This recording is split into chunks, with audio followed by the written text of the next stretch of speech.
আসসালামু আলাইকুম দর্শক, আজকে রাস্তার পাশে এক মুরব্বি দাঁড়াই আসছে। আসসালামু আলাইকুম, ভালো আছেন? নাম কি আপনার? নাম মুমতাজ। মুমতাজ।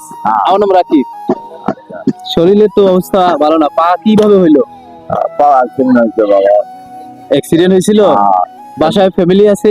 ফ্যামিলি আছে। সন্তান আছে? আছে। সবাই ভালো আছে? সালাত করেন 5 ওয়াক্ত? মাশাআল্লাহ।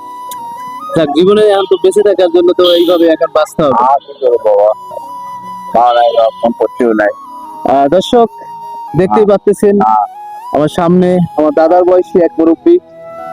তো আমাদের সবার পাশে দাঁড়াতে হবে, একজন নয়, প্রতিটা কন্টেন্ট ক্রিয়েটর এবং প্রতিটা সমাজসেবী মানুষ যারা মানুষকে ভালোবাসেন এবং অসহায় মানুষের পাশে থাকতে পছন্দ করেন। তো দোয়া করবেন, ইনশাআল্লাহ দোয়া করবেন, 5 ওয়াক্ত নামাজ পড়বেন। আর ছেলে সন্তান তো ভালোই আছে আমার তরফ থেকে আপনার জন্য। ঠিক আছে, ভালো থাকবেন।